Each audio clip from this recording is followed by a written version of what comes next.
the garage, guys. Last week we started right here at the sweating out stage of our Howard Hill Longbow. This week we go ahead and get her tillered out, and as you'll recall, this guy is basically a war bow type of weight to it, so it's going to be a bit of a challenge to get it down to something manageable, at least manageable for me. But here we go. All right, this bow has been sweating out now for about 30 minutes. Well, for exactly 30 minutes. And we are looking pretty good in terms of alignment. Maybe a little bit of fine tuning to do once we get to the peaking and tweaking piece of things, because we still need to narrow some tips. But at this moment, he is ready to get started. So I'm going to unstring it, let it relax for maybe 15-20 minutes, and kind of see what kind of shape it took. All right, so been off the string now for maybe, I don't know, 10 minutes or so. And you can see almost all of that setback that we started with is gone. And this is just getting to string height. It has that 18-strand B50 bowstring that I'm using as a tillering string, twanging like a banjo string. It is so tight. I'm gonna go out and just put it on the tillering tree here and see what we got in terms of draw weights running. Given this bow a pretty good workout on the tillering tree, pulling it to as far as 22 inches, I don't know, probably a dozen times or so. And I'm starting to pick up on a little bit of a weak spot right in here, and it may be kind of hard to notice. And I got some lines drawn in, but I'm between nodes on the bamboo, and the bamboo actually gets thinner right here on the belly.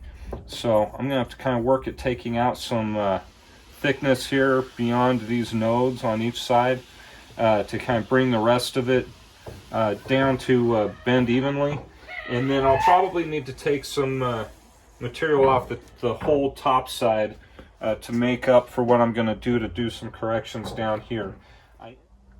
At 22 inches, I suppose pulling right at about 50 pounds. We got 6 more inches to go to get to 28. So it's probably in its current state, you know, upper 60s, 70 pounds, 28 inches. We'll just keep running things down incrementally. To do over again, guys, I would have made this this cedar center lamb just a smidgen thinner. Or yeah, it's just a smidgen thinner to get a little better starting weight. So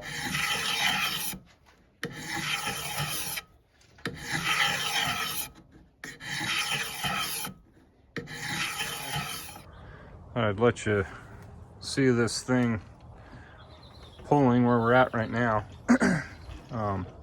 As I mentioned, I'm getting to about 22 inches with it, and the bend seems to be going pretty well. I took a little additional material off that upper limb to try and ensure that I keep the positive tiller. So that really that's what this workout is for. See if I can get that positive tiller, and I ended up exactly even after my last removals. So we'll get a weight reading here right quick. At 22 inches, I'm pulling 48 pounds. So I lost a couple of pounds there of draw weight. I'm pulling it now, try and get it out there to 23 inches. I'll let you guys watch this, so in case this thing breaks in spectacular fashion, you'll be able to see it when it happens.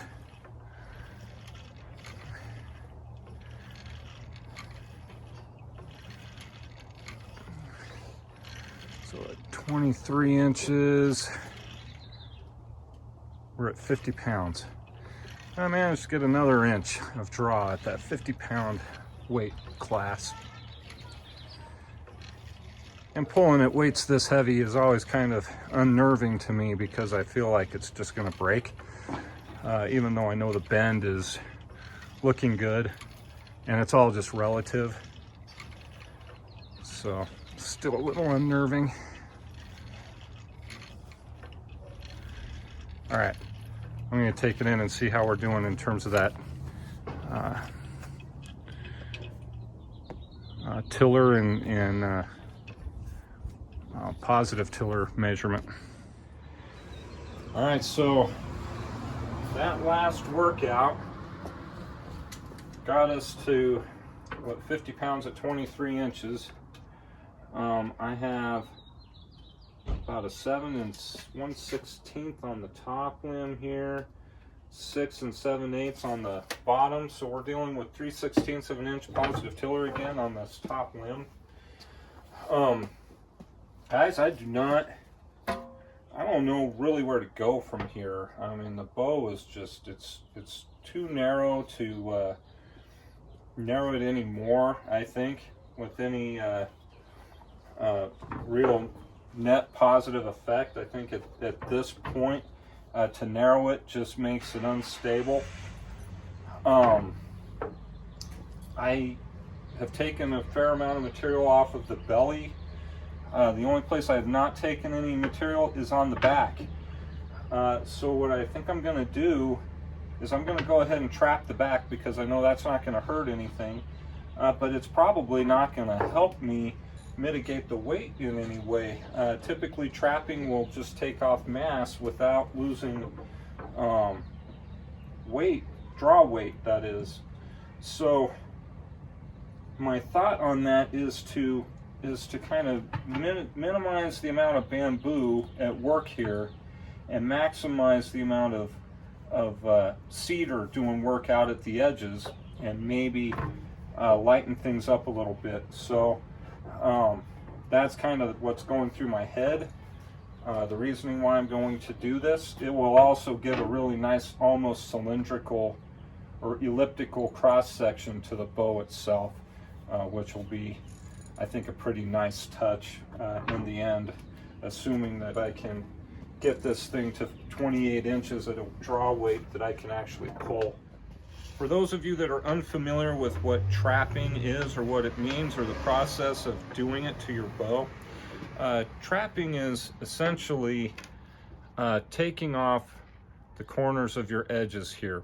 Generally speaking, done to the back of a bow to, again, reduce mass without reducing the strength of your bow. All right, and in this case, I'm hoping that matching thin edges are going to help alleviate some of the draw weight. So basically, the term trapping comes from just the trapezoidal shape that it creates when you do that to the cross section of your bow limb. So in this instance, I'm going to be more or less making an octagon or a hexagon, I guess. Now it'd be an octagon when I take off these edges here, and we're just going to, on the sander, knock down the corners of the backing here, and then I'll go back over it with the scraper to smooth everything out and see what we have in the way of a draw weight when we're done.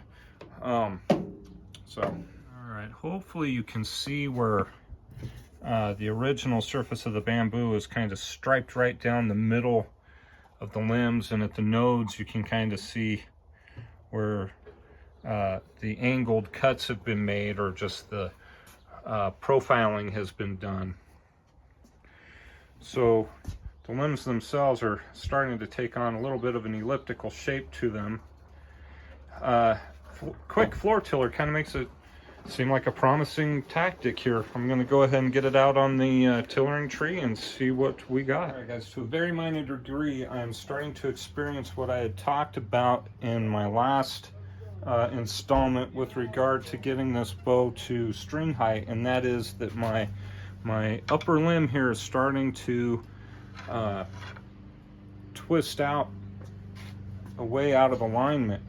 And quite literally, this is exactly what I did to bring it back into compliance before. And I'm telling you what, it was laying entirely, the whole string was laying off of the handle in its entirety the last time I did this.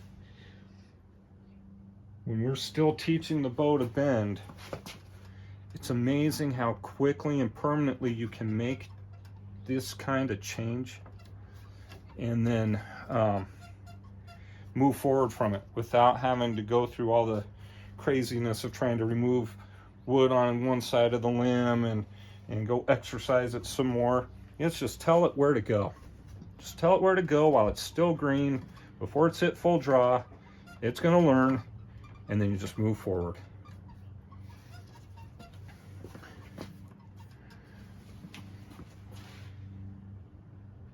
And that little exercise right there got me back into alignment. So here's where we're at. All right. Okay, guys, doesn't seem to have had a very significant impact on the draw weight of this bow, the trapping of the back portions of the limb. For whatever reason, it feels a little smoother, but I guess I couldn't really quantify that in any way. So I am running 24 inches, 50 pounds. That's the current state of things. And I am running stiff out in this outer third of the limbs. So I need to get just a little more activation out in here. So I am going to work with the notion of still being able to line things up via manipulation as we're still breaking in this bow. And I'm just going to go ahead and narrow the tips just as they are. Narrowed down the tips, and they are quite narrow. So here we are. You'll see it's narrower than my pinky right there at the tip. Still maintaining good alignment there. So encouraged by that move. We should get a little more, I'm hoping, action out here in the outer third of the limb as a result. And we'll go put it on the tillering tree and see what we got. Okay, guys, not that I can explain why, because it's really not, at this point, excessively heavy. But I get this feel with this bow in the latter stages of the draw.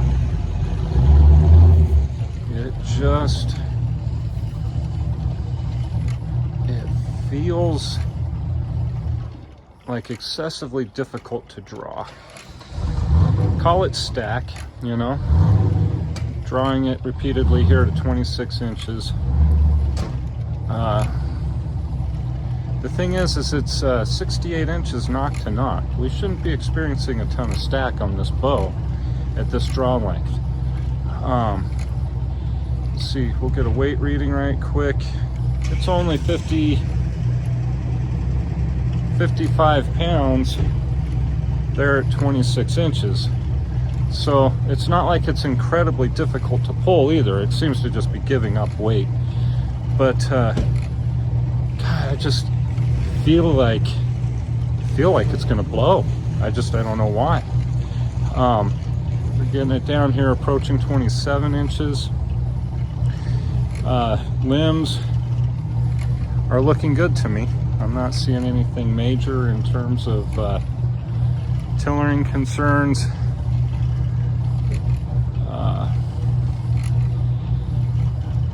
But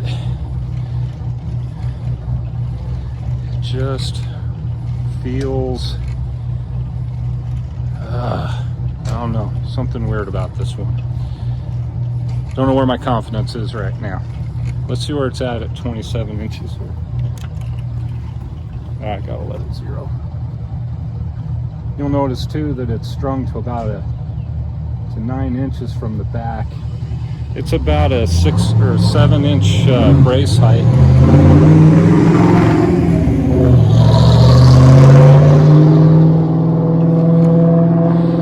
27 inches, a little over 55 pounds, more like 56. So, you know, at 28, guys, it's going to be right there at the 60-pound mark. Provided it doesn't blow up. I mean, gosh, I don't know why I feel like it's going to blow up. But at 27 inches here, I'm going to go ahead and round out the handle a little bit so that I can start shooting it. I can handle 56. Now, let's see here. Getting it down to 28 inches now. Just a lot of exercising. More so me than the bow, I'm sure. I'm sure the bow's not having any issues with this.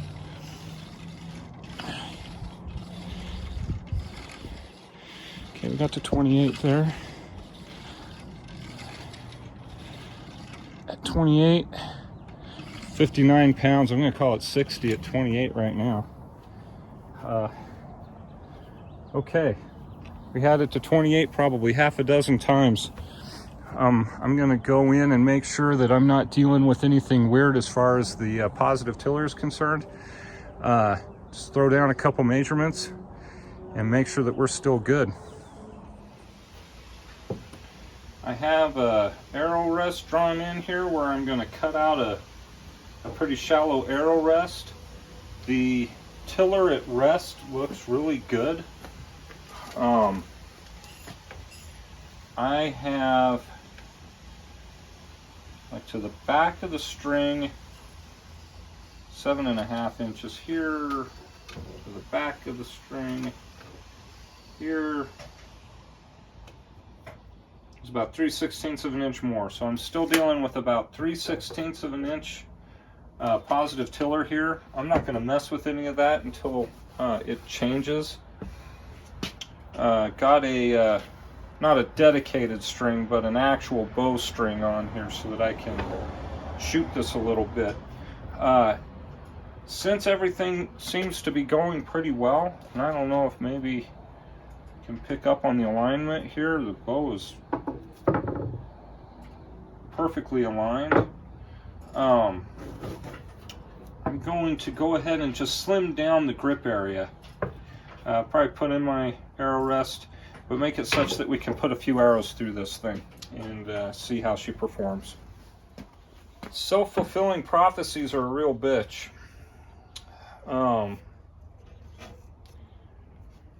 Had this guy tillered out to 28 inches on the tillering tree. Just goes to show that your bow will behave differently when you start actually drawing it and trying to shoot it. Never even got a single shot out of this bow. I just did a cutout and then took one tug and it broke. I couldn't state with any certainty that the cutout played any role in the actual fracture here. I mean, the bottom line is the cedar lamb was just too thick.